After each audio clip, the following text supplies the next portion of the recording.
Have you seen a show that was so bad, so poorly put together, so lazy that it just makes you angry? Pack up your glue gun. You're done in this craft war.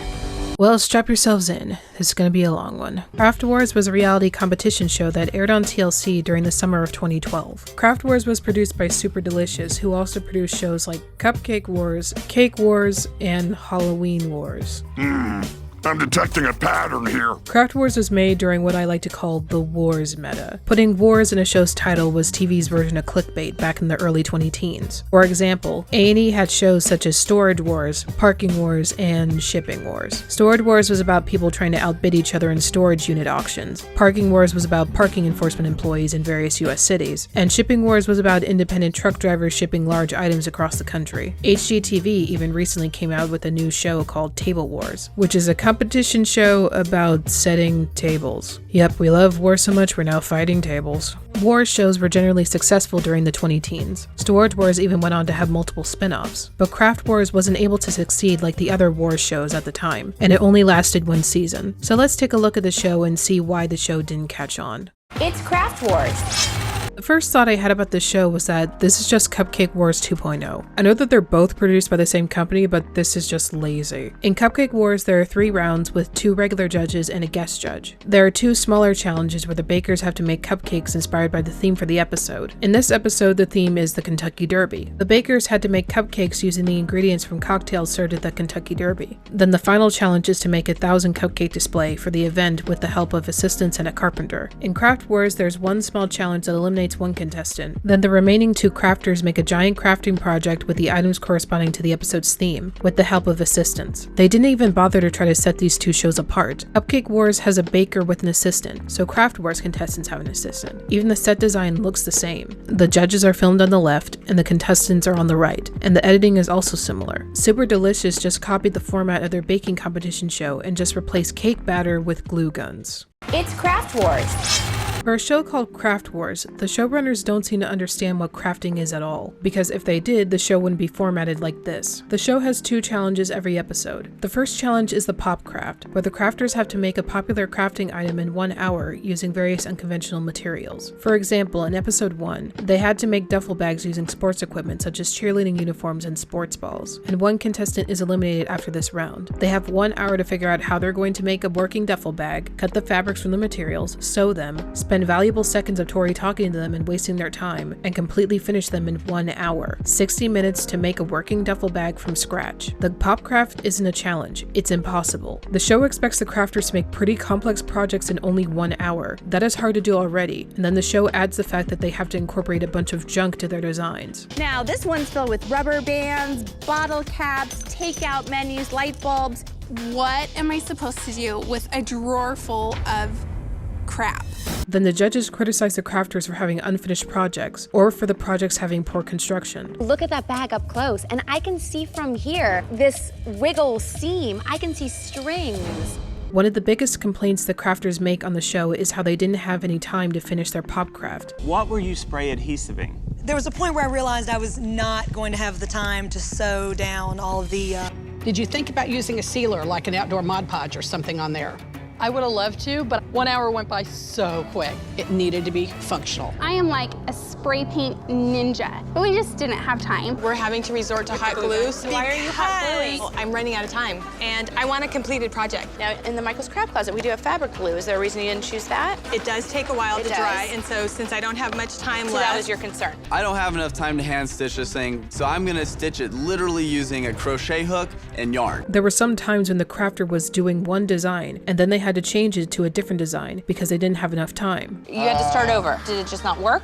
If we spent the next 20 minutes trying to make that work, we wouldn't make it as cool as what we could make it. What's not cutting over there? What happened? The copper, and I need a little bit more sturdiness, and I don't have the sturdiness, and I don't have time to figure out how to get the sturdiness in there. I'm gonna ditch the copper. I know I don't have time to figure that one out. I need to come up with a plan B. If the crafters keep having trouble finishing with an assistant, then the challenge isn't a challenge. It's impossible. One of the worst examples was in episode 6 when they had to make lamps from eyeglasses. The crafters have to make lamps completely from scratch in 1 hour, and they have to try to incorporate eyeglasses into their design in just 1 hour. Brooke decided to use the glasses and make sea glass using dye and Mod Podge, and it looks really nice, but she only had an hour to make it, so of course it looks unfinished, and she gets eliminated for it. Brooke, great job with the homemade sea glass. Everyone could see your concept, but we wish you'd had time to finish the great lampshade. Brooke, pack up your glue gun. You're done in this craft war.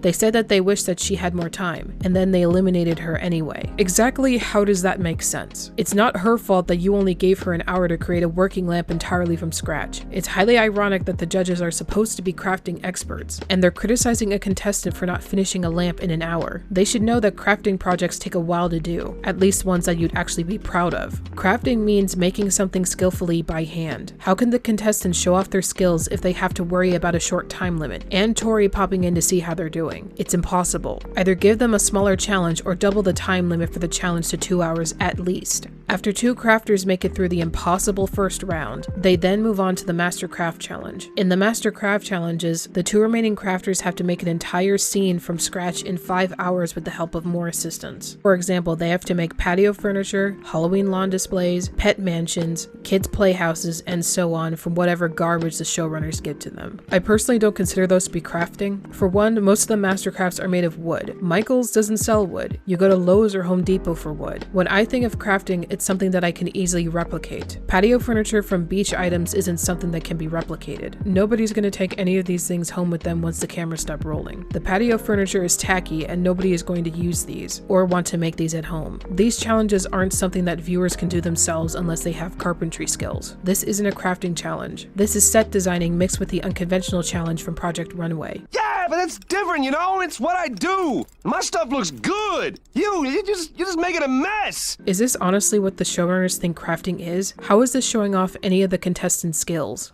It's Craft Wars.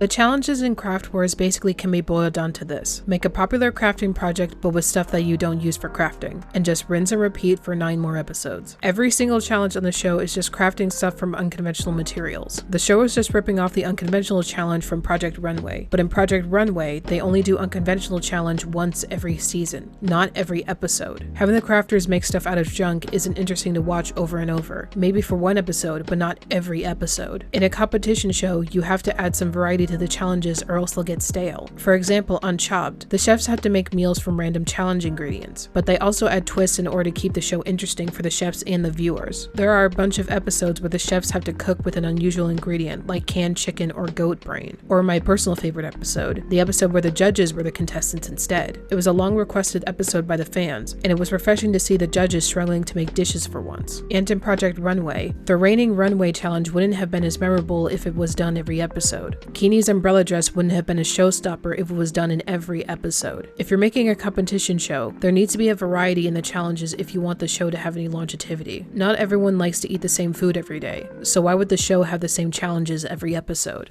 It's Craft Wars.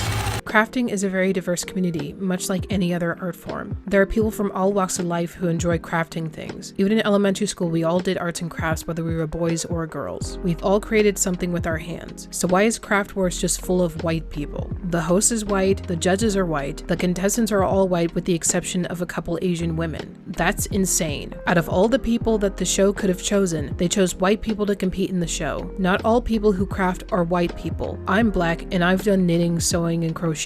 I took a sewing class as a kid because I enjoyed learning how to sew, not just because I'm a girl. Both my mom and my dad helped me make stuff growing up. My dad helped me make a diorama for science class. We made wind turbines out of plastic knives, and my dad used a house from a train set for the house in the diorama. And we used sewing thread for telephone wires. My dad also used to help me put together erector sets. My mom used to help me make costumes for my webkins, and she made curtains and pillows for my bedroom. One of my aunts is a painter and she used to take me to art galleries. She also made me a a jewelry box for Christmas one year. My other aunt crocheted me a blanket after I was born, and it's a tradition in my family. Whenever someone in my family has a kid, she makes a blanket for them, not because she's a woman, but because she wants to make something for us. She also taught me how to make jewelry, and I used to make bracelets and necklaces, not because I was a girl, but because I was curious how she made her jewelry and she taught me how to make my own. My husband and my mother-in-law are Turkish, and they like crocheting. My husband spent 5 months crocheting a bed for one of our dogs, and he crocheted scarves as Christmas presents for my family. My mother-in-law likes to make little crochet figures. Not all crafters are white people. Also, the challenges are mostly dumb, stereotypical mom crafting projects. Here's some of the stuff the contestants had to make on the show. Kids' playhouses, bird houses, toy boxes, keepsake boxes, lamps, jewelry, pillows from stuffed animals, Halloween yard displays, chandeliers, wine racks, and Thanksgiving tables. These are all challenges that are meant for a very specific demographic of people. Crafting isn't just meant for kids and moms. It's a form of artistic expression like painting, sculpting, and glass blowing. Stop enforcing the stereotype that crafting is for stay-at-home moms.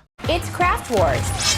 I don't like the judges. The showrunners clearly wanted a set dynamic for the judges, and it's boring. Erica and Steven are the pretentious ones that always disagree with each other, and Joe is the nice one. You chose a great fabric. You know, I do love the color, but I don't know if personally I'd want to carry a big duffel bag with balls and ribbons and shoes and footballs. I actually disagree, though. For me, that's the most fun part of the bag. I'm not so concerned about the glitter because it's glitter. I'm a little concerned, I gotta jump in. I would think that there'd go glitter everywhere. It would get all over the kids, the clothes, and the moms would have to wash them after they play. So I know that you said that Why is that a problem? I don't think you can have too much glitter. And I think that if it gets around the room, then, you know, I grew up with glitter all over me, and look how I turned out. Exactly.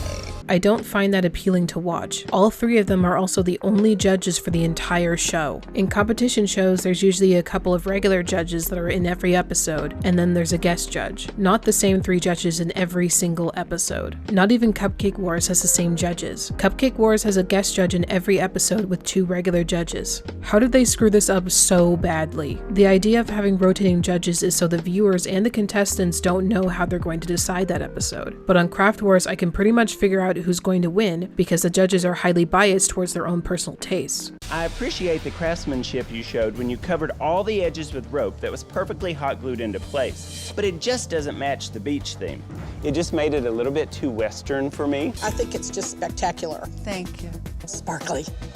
My very favorite thing of the whole tree is that tree topper. Even though it is the best part of the tree. Even though it doesn't light up, I still think this is a smash. It's brilliant. I see this in a high-end store, a museum. Heck, I would have this in my own home.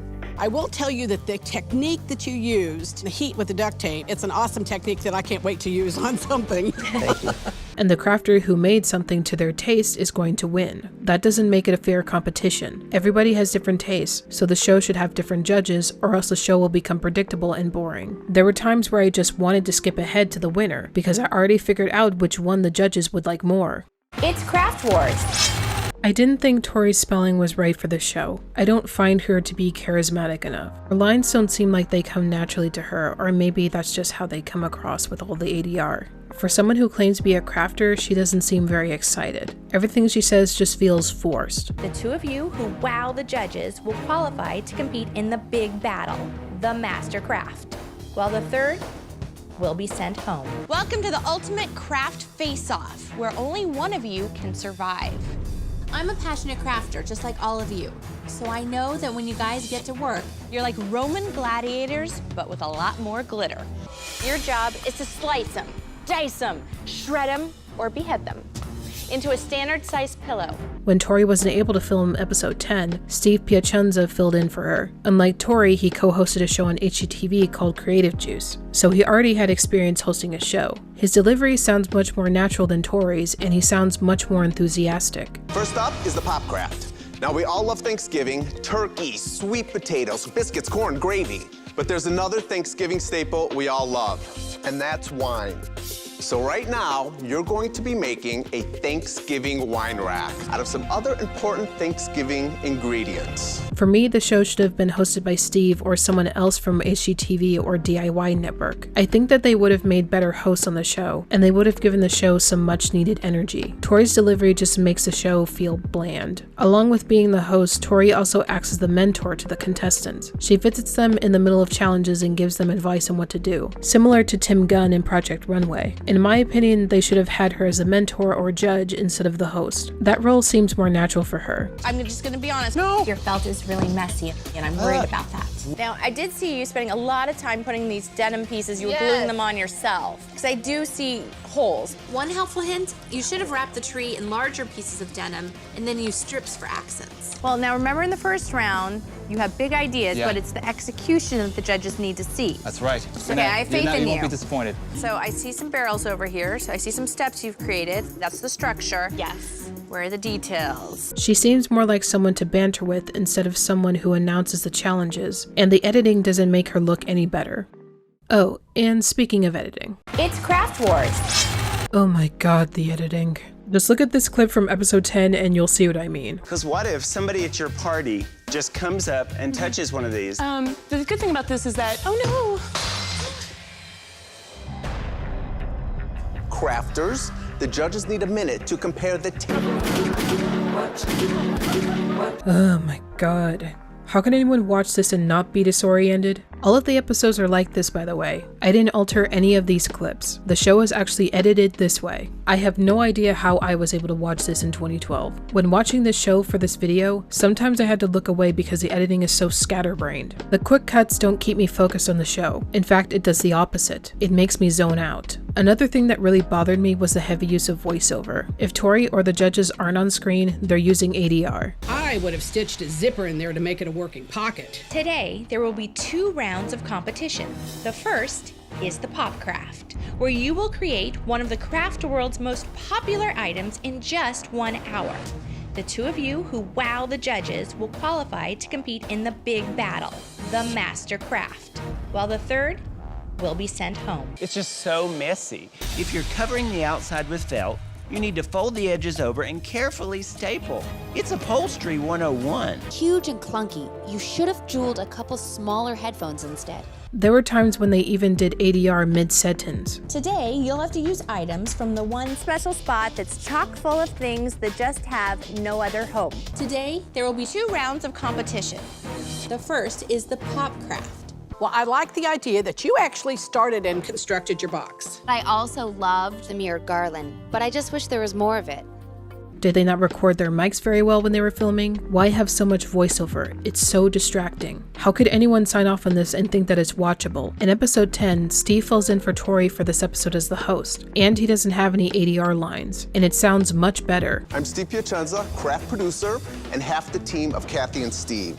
We're known in the crafting world for our books, our product lines, and I couldn't be more excited to be here while you go to battle. They should have just stuck with the original audio instead of trying to dub over it.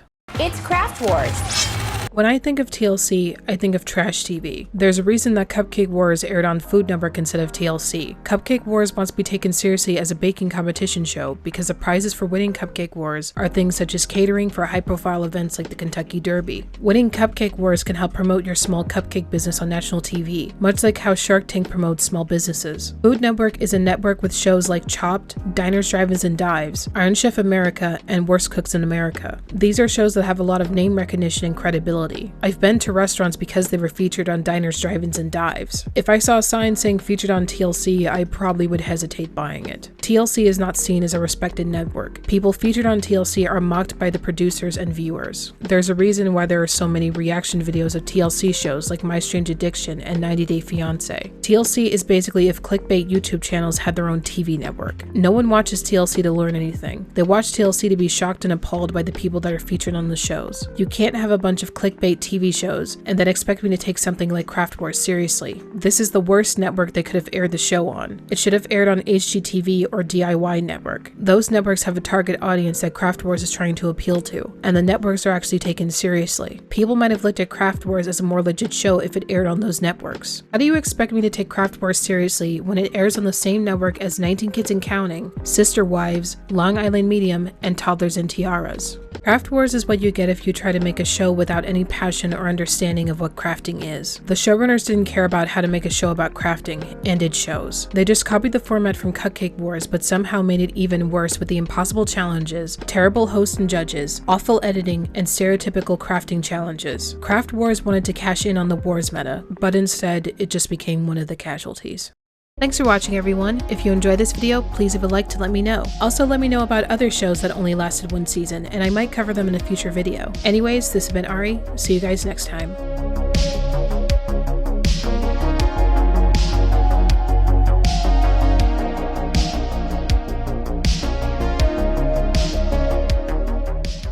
So fire up your glue guns. This is Craft Wars.